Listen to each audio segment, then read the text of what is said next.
Hello, everybody. A few days ago, we had the president of Brandeis University on the show, Arthur Levine.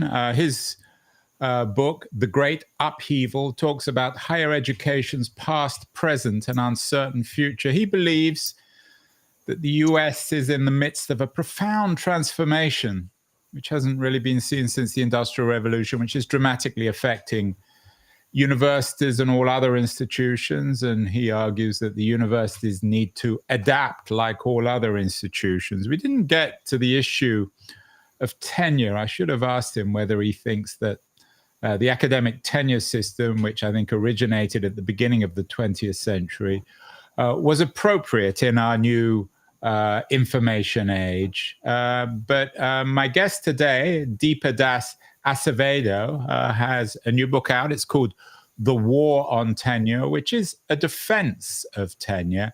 And she is a professor at Emory Law School. She's joining us from Atlanta. Deepa, congratulations on the new book. Do you have tenure? I do have tenure. Thank you.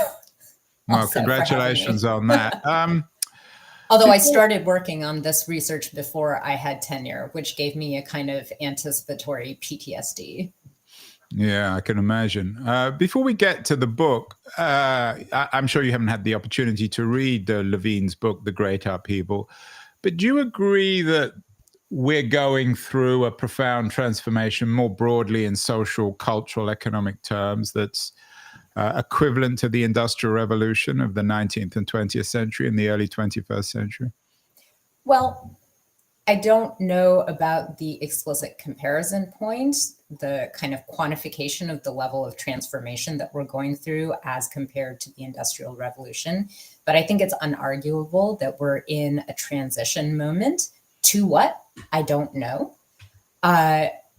I think that we see that particularly, in the educational context, we can see that in terms of the need to reconsider what the university is for, the attacks on higher ed that we're seeing right now, the war on tenure, so to speak, that is something that is certainly particularly salient right now, but isn't limited to the current moment. So I think the reconsideration of what exactly the university as an institution, of what education more broadly is for, is certainly something that defines our current moment. It makes it stand out. Yeah, and the title of your book, The War on Tenure, is strong language. Wars are violent, unpleasant things. Before we get to the war, let's talk about tenure itself. Can you explain what it is? Some people won't know. Other people might have got it a little bit wrong. What is your definition of what exactly academic tenure is?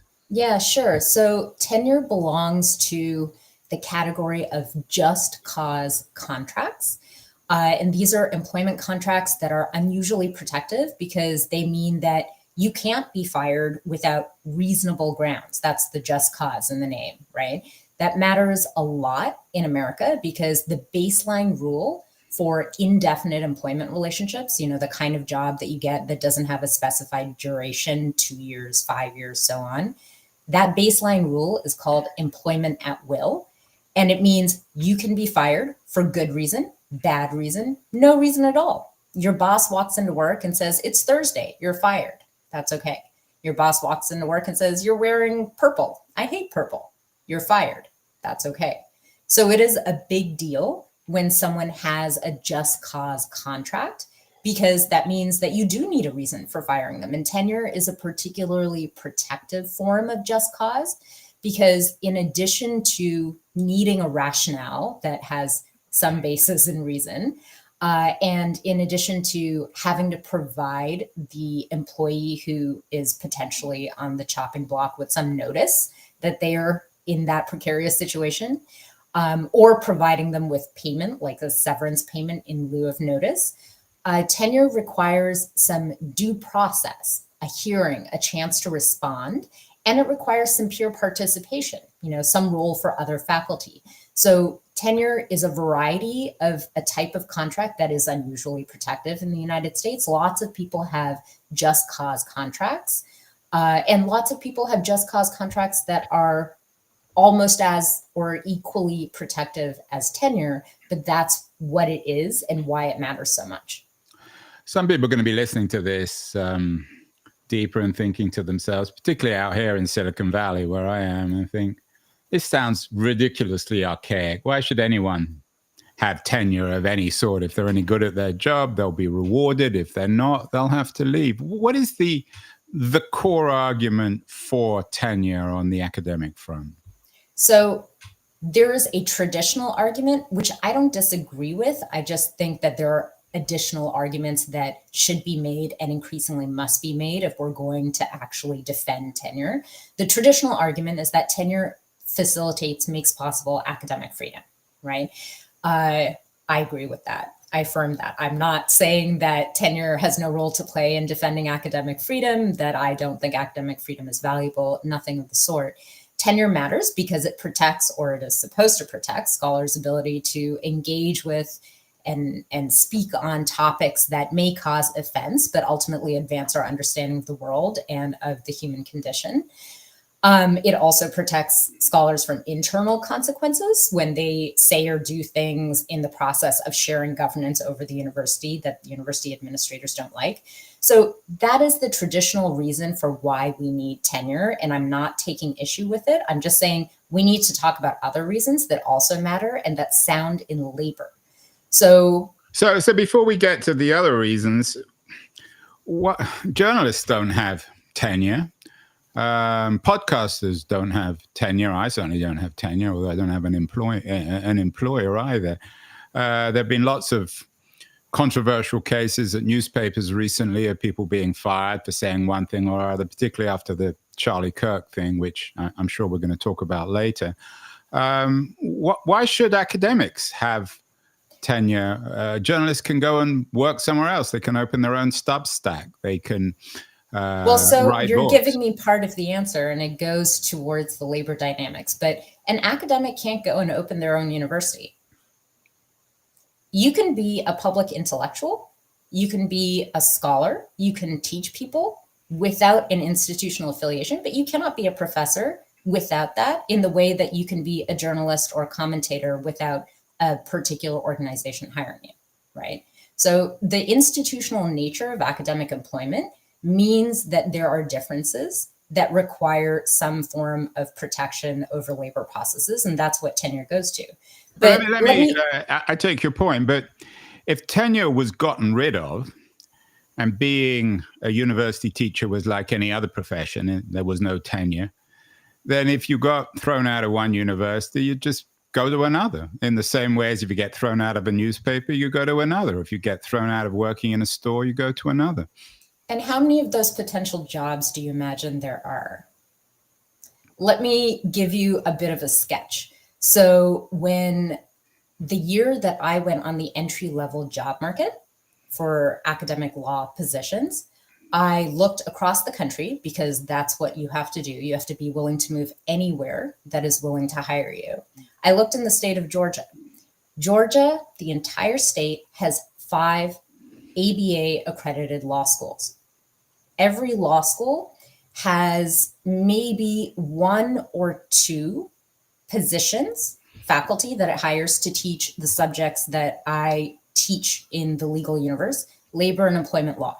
So that means that there are probably between 5 to 10 chances in the state of Georgia to be a law professor who teaches labor and employment law. Now, many schools hire nobody in the tenure stream to teach labor and employment law. It's not a bar-tested subject. It's not particularly prestigious. So you don't always have somebody on your permanent tenure stream faculty teaching these subjects, which means that probably there are 5 to 6 opportunities to be a labor and employment law professor in the state of Georgia. Many of those positions will be filled in a given year. They were all filled the year I went on the entry-level market. In the last 2 years, to my knowledge, 1 such position opened up in the entire state this year. The year that I moved to Emory, there was only 1 position in the entire state, and I got it. So you can't just pick up and move to another employer, partly because a dense job market in academia, the kind of thing that we see in a major metro area like Atlanta, like New York, like Chicago, like LA, means that there are between half a dozen to a dozen institutional employers available to you. But then the number of positions within those institutions that you might be eligible for drastically reduces because of the nature of specialization that is, Yeah, at I least at take this your moment, point on that. But inescapable. I mean, some people again might be listening and thinking, well, you don't have a right to a job. That simply reflects supply and demand. If Of there course, are, you don't have yeah, a right to a well, job, hold but on, you let me know the finish. reason. If there are, I don't know, if there are 5 jobs per year or 1 job per year in Atlanta, in Georgia, or elsewhere, there's no.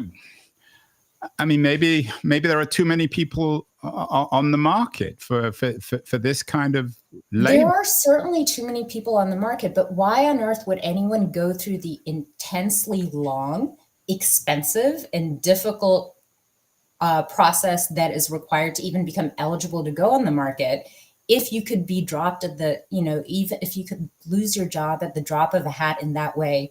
And the response is, well, go move, pick up across the country and see if somebody else will have you. The reason tenure became an industry norm is not because faculty pushed for it. I mean, they did, but that's not why it happened.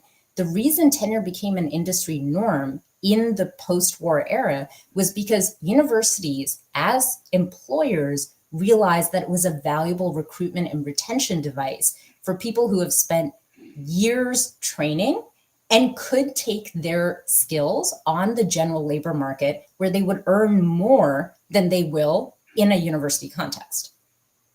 So, but on the other hand, if Harvard Law School or Yale Law or Stanford Law called you up, you said you've got tenure, and they offered you significantly more money or a more attractive package, or allowed you to move closer to friends or family, that doesn't stop you giving up your tenure at Emory and taking it up at Harvard or Stanford, does it? No, it doesn't. So it protects. So where's the protection for the university on this? The protection for the university, well, to begin with, there's a lopsidedness in any employment relationship that favors the employer. So the fiction that we have that an employment contract occurs between two equally sophisticated and resourced in like entities is just that. It's a fiction. The fact that a particular contractual setting or circumstance or tool like tenure might not be completely even in the way that it balances power relationships is simply responding to the fact that those parties in that relationship are not balanced in their respective power either. But I'll say this, the university gets some security simply by virtue of the fact that academia is functionally a quasi-monopsony as a market. Yeah, and lots of people have strong opinions on this. I know as a undergraduate and graduate student, there are always examples of academics, and I'm sure you know this all too well, who have tenure and appear, maybe it's not true, but appear incredibly lazy. It appears as if they've got tenure, and then once they got it, they essentially retire. And I'm sure that certainly isn't always true of people who get tenure. But isn't that one of the arguments against it, that it is one of the arguments against it. Like laziness once you get tenure? It is one of the arguments against it. And like most of the specific arguments that are made against tenure, it's based on assumption and stereotype more than any actual empirical fact. We have relatively little empirical information about how tenure actually affects productivity after it's awarded. But the studies that we do have show that tenure does not reduce productivity. There are some field-specific studies in sociology, computer science, law that largely suggest that people who write a hell of a lot before they get tenure continue to write a hell of a lot after they get tenure. People who write just enough before tenure continue to write just enough after tenure. Tenure does not markedly change the productivity levels of the people who hold it because people are not classically economically inclined rational maximizers. The idea that you would stop working as intensively once you get an emailed PDF that says, "Congratulations, the Board of Trustees has decided that you are, worthy of tenure, and we are so excited to welcome you to the permanent community of the university," or something like that. The idea that somebody would stop working intensively because they receive that presupposes that the only reason you work is to get job security. The only reason academics work is to get the job security of tenure. And then once they get that, they act in a kind of supernaturally rational fashion and decide to stop working. That is simply not the case. And it's unfortunate that academics themselves, internal critics, in addition to the external critics we have kind of fueled this by drawing on kind of like personal experience, which we all have, whether we're inside or outside the academy, of colleagues who do less than their fair share. The availability heuristic and the kind of cognitive failures of some of academia's internal critics do not mean that stereotype actually holds water. You've done a lot of research for this book, The War on Tenure. What's your sense, at least within university administrations, on the value or lack of value of tenure? Do you think, talking to a typical, as I said, I forgot to ask Arthur Levine, I should get him back on the show to ask him, but talking to a typical senior person at a university like Brandeis, do you think you'd find that they're sympathetic to the idea of tenure or not?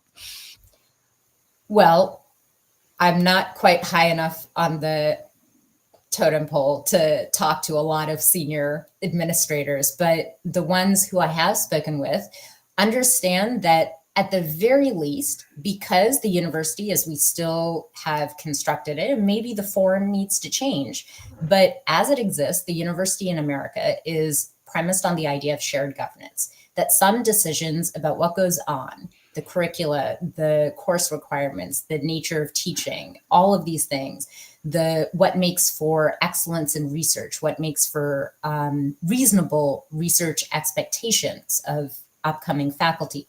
These things require faculty input because many administrators, increasingly so, are not coming from purely or even strongly academic backgrounds.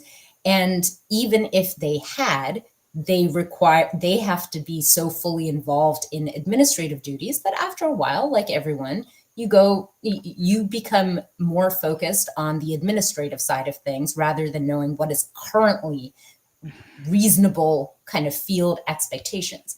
If faculty need to participate in the governance of the institution, then they need to have the security of knowing that they can participate in governance. And I think that a lot of university administrators still appreciate that, whether or not they fully appreciate the extent to which tenure helps provide, make the labor of ordinary academia possible.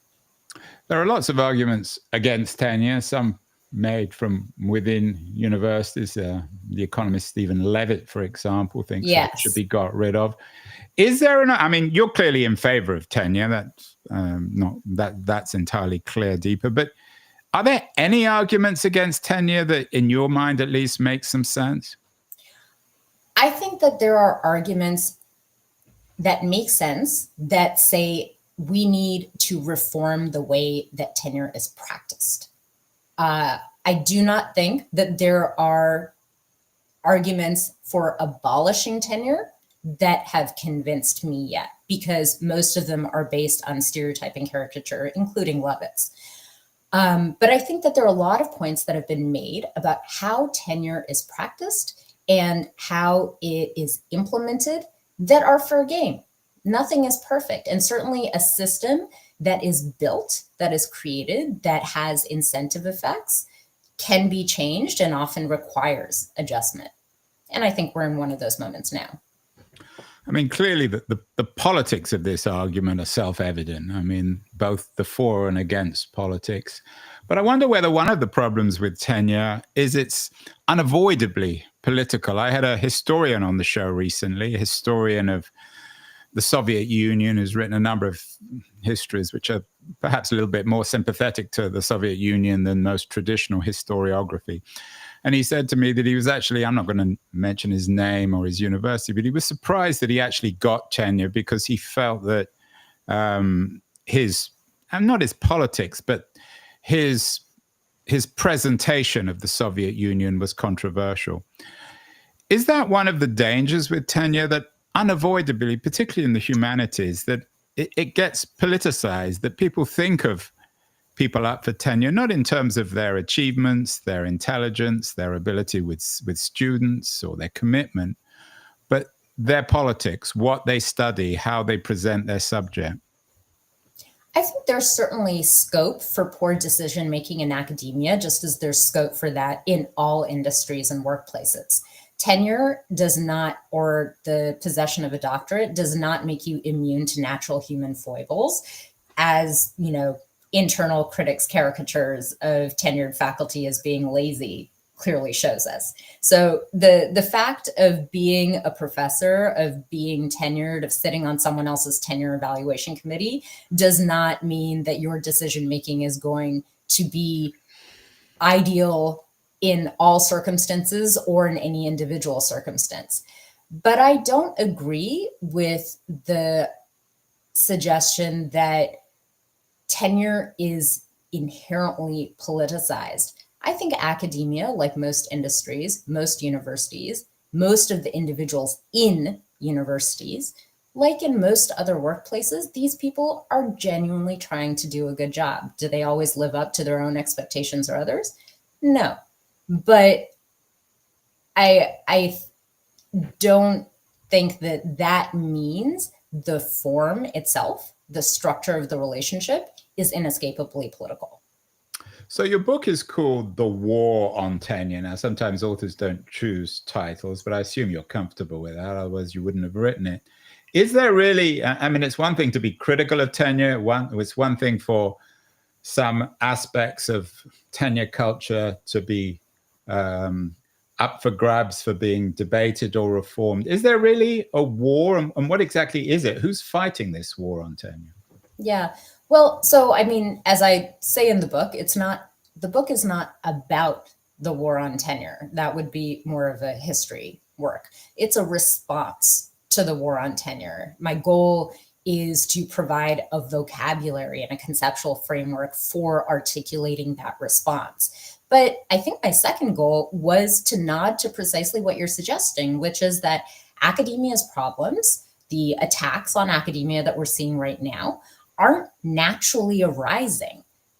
These are things, we're talking about systems and rules and incentives and behaviors and like industry expectations. All of these things are created by people. A war is waged by people. It's not neutral or accidental. It's strategic, aggressive, and coordinated. What we're seeing right now in this current moment, particularly with a lot of the recent fallout after the Charlie Kirk social media comments, is an attack on higher ed. The defunding from the central government is an attack on higher ed. But the war, I think, began decades earlier with attacks on labor structures within academia. And that really is the war on tenure. And who's fighting the war then? Who's coordinating these forces against tenure? We can point to different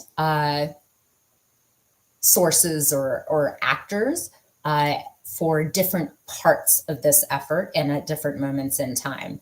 Again, this isn't what I focus on in the book because I'm interested in responding to the war and not documenting it. That's done relatively regularly by a lot of other commentators.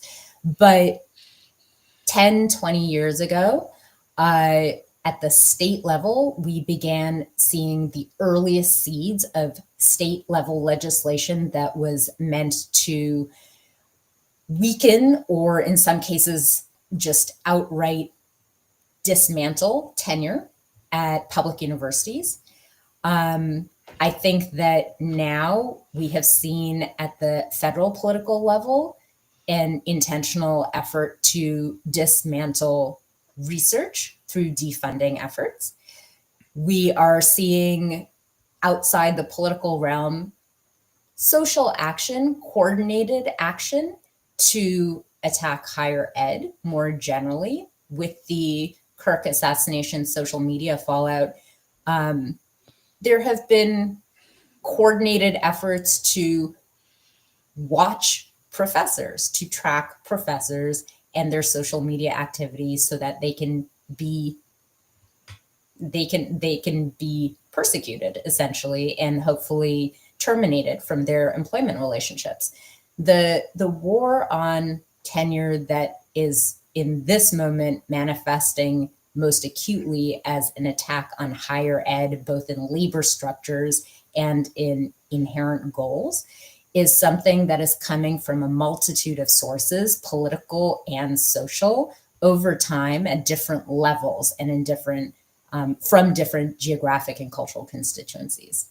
Yeah, you recently wrote an interesting piece in Barron's about what the Charlie Kirk fallout reveals about professors' job security. And you talk about social media, and quoting you, you say, social media has transformed the world into a type of small town Connecticut. And that's true, not just of academics, but of all professions.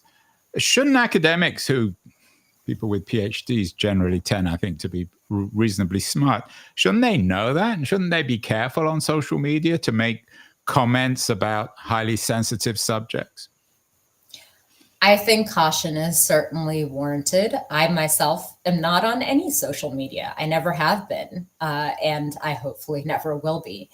But I think we need to remember again that the possession of a doctorate, while it does many things, it does not make you immune to bad decision making, nor should it be expected to. The second thing is that most people who are currently in tenure stream positions, or even who are in non-tenure stream faculty positions at universities, are not digital natives. They didn't grow up policing themselves and managing their worlds with social media. This is something that they've come to at the earliest in their high school or college years, right? And so this is an ongoing learning process that hopefully will speed up a lot, because as it is becoming clear, tenure is not the watertight protection that it is frequently represented as being, and that ideally it should be closer to approximating. It should be stronger than what it is right now. And since it's not, I think that we're going to see a lot of academics exercising considerably more caution and constraint in how they communicate with broader audiences.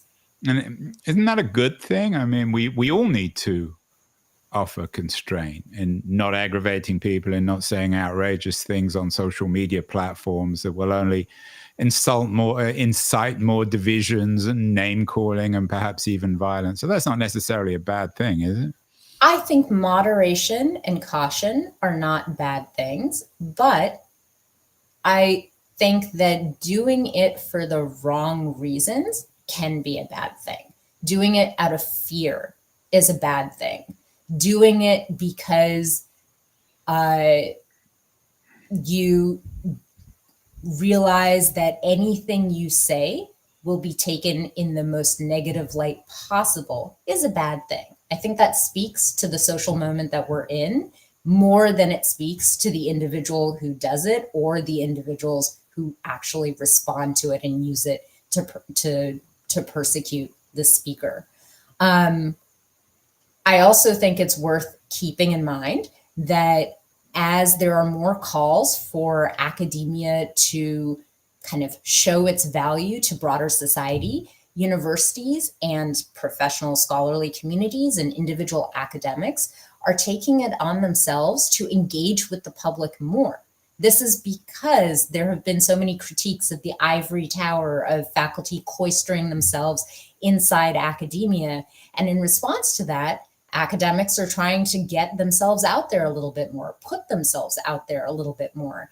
And it is unfortunate and unfair, I think, that at the same time, putting yourself out there is considered valid grounds for termination, discipline, summary, adverse employment consequences, and hounding by a potentially limitless critical audience. As a parent who's just put two kids through extremely expensive college, my problem isn't so much with tenured professors, it's with the whole system, with overpaid bureaucrats, overpaid academics, overpaid God knows who work at these universities, whoever is charging the $80K a year for kids to go to a 4-year college. Is the war on tenure, or what you see at least as the war on tenure, is that part of a general public reaction against maybe the cost of universities, or the way in which universities are increasingly seen in a negative or a problematic way in society, outside the tenure argument, outside just academics, including university professors, university presidents, bureaucrats, everyone who's associated with this industry?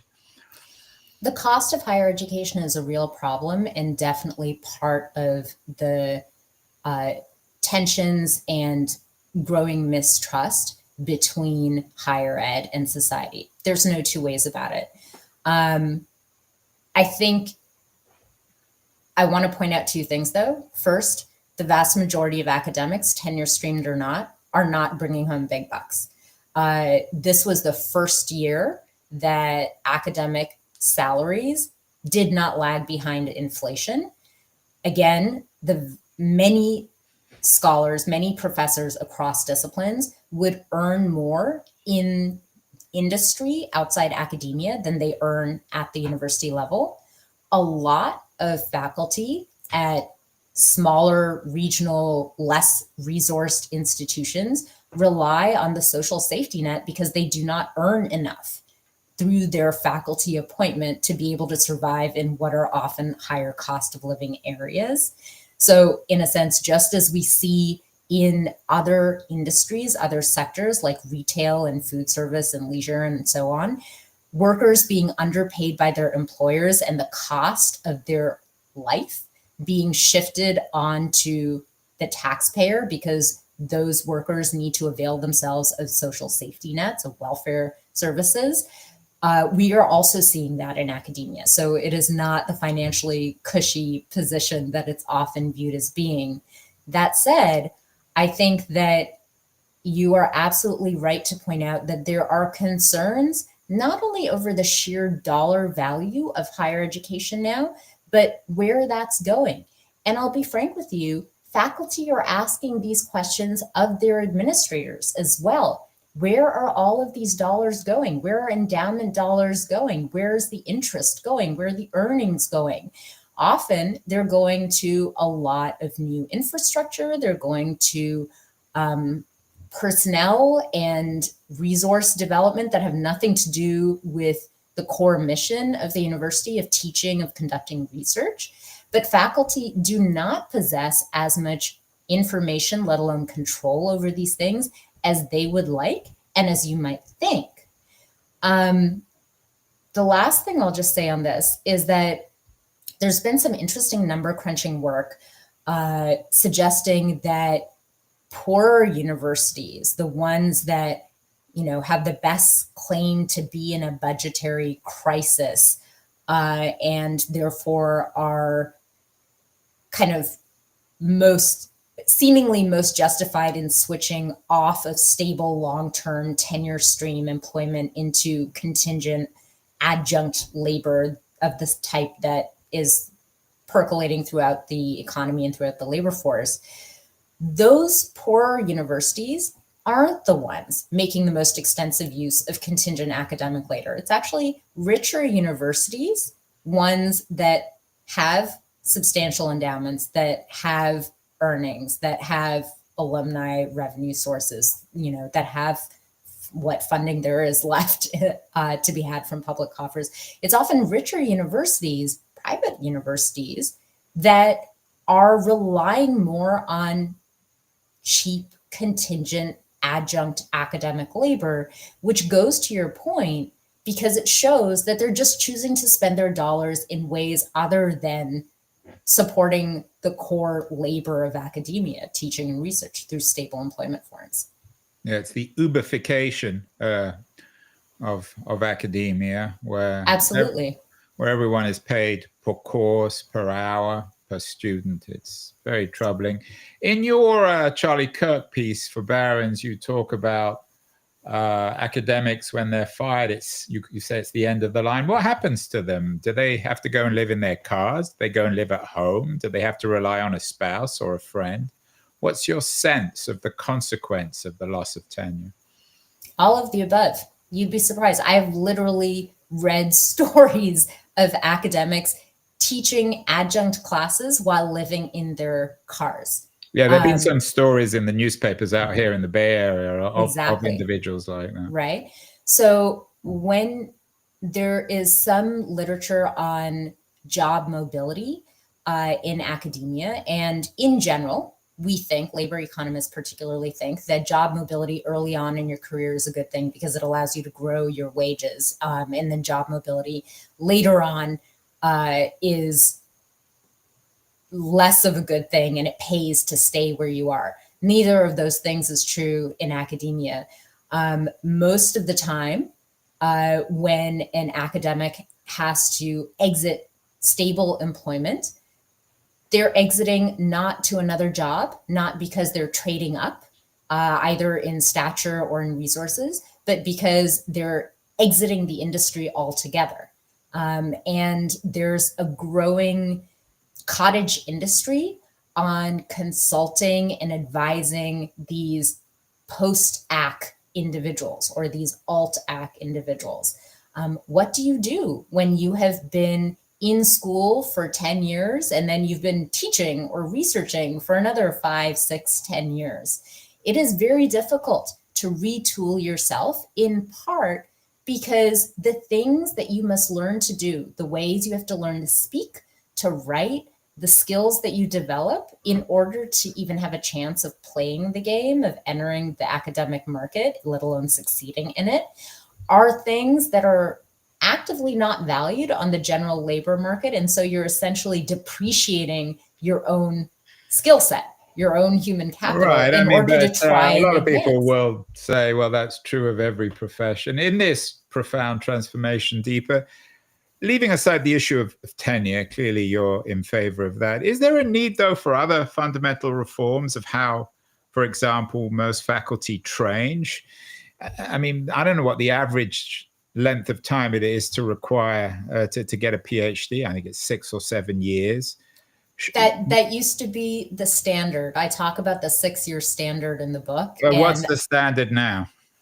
On the very lowest end for some science and engineering fields, about 5.5 years is still possible. For social and behavioral sciences and non-science and engineering fields, generally speaking, 8 to 8.5 years is the average. So it sounds absurd to be spending 8-10 years studying for something and then to enter this field, which is being Uberified, where everyone's losing their tenure, or tenure's going away, and you're being paid by the course or the hour or the semester.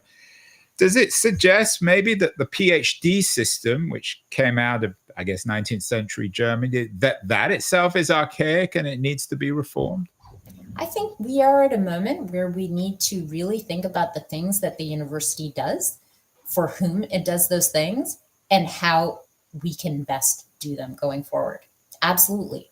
I don't know that it is possible to simply wave a wand and reorganize graduate education, because some of the things that you need to learn how to do simply take time. There is no getting away from the fact that learning a language takes time, or that running experiments enough until you have sufficient findings takes time. And those are things that you need to learn to do in order to be able to teach other people how to do them, in order to be able to pursue work that relies on them. So there isn't an infinite possibility for reform and for kind of reducing the time to completion. But I think that there is room for adjustment and for reevaluation.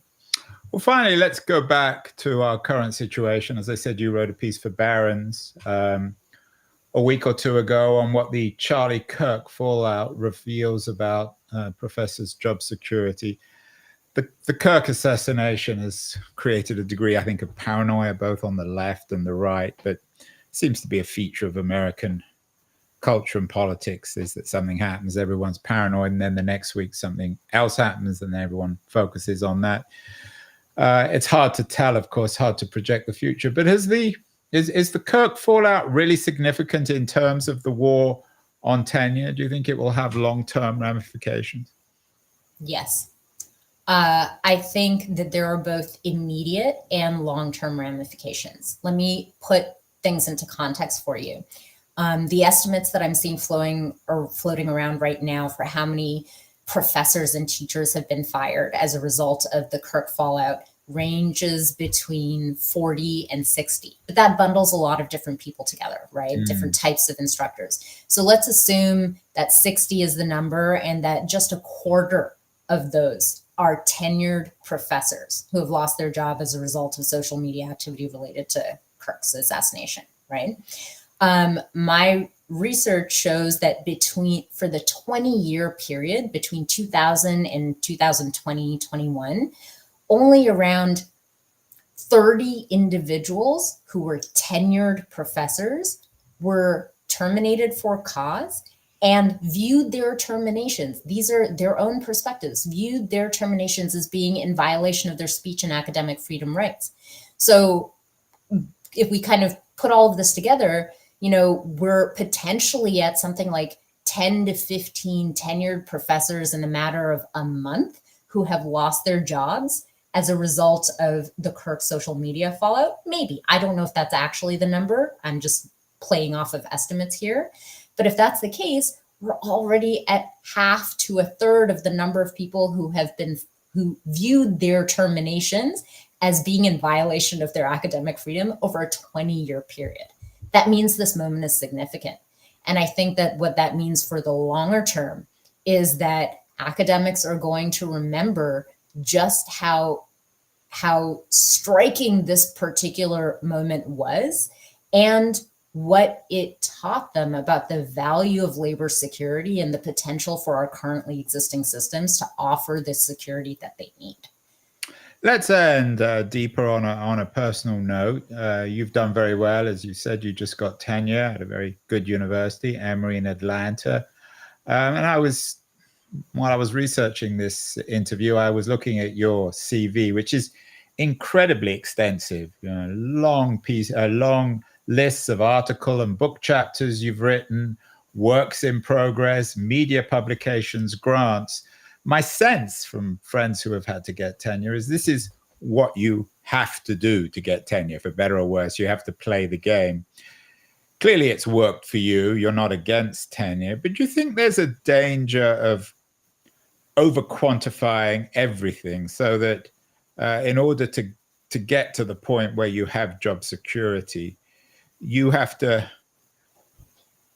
collect so many notches, so many gold stars that ultimately, firstly, it makes your life miserable because that's all you do, putting your CVs together, amassing all these articles and media appearances, some of which probably you wouldn't normally do.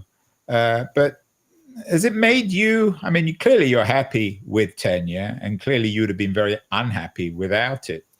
But ultimately, has it made you a happier person? Does it make academics happier to be continually having to jump these hoops of tenure? I think that what the lack of productivity decline before and after tenure shows us is that people who pursue this path, not just the ones who succeed on it, are intensely motivated by the work that they do. And could we all use a couple of lessons in work-life balance? Absolutely. But if there is ever a group of people who choose to pursue their work because they find it meaningful, and maybe that means they do it more than they should, and more than they need to achieve all of the markers that they want for themselves for perfectly rational employment security reasons, I think that's academics. Yeah, it has made me happy. I'm not trying to suggest that academia is perfect, that tenure as a practice is perfect, but I think that it has enough value, it makes enough sense that it requires reform rather than the kind of attack and abolition that we've been seeing. And I wouldn't be doing that if I didn't find it valuable myself. Well, there you have it. Very interesting and important new book by Deepa Das Acevedo from Emory University, The War on Tenure, very articulate defense, both in person, on print. Deepa, congratulations on the book. And I will look forward to hearing more about you on the politics of the campus, because it's going to be one of the main issues over the next few years. Thank you so much.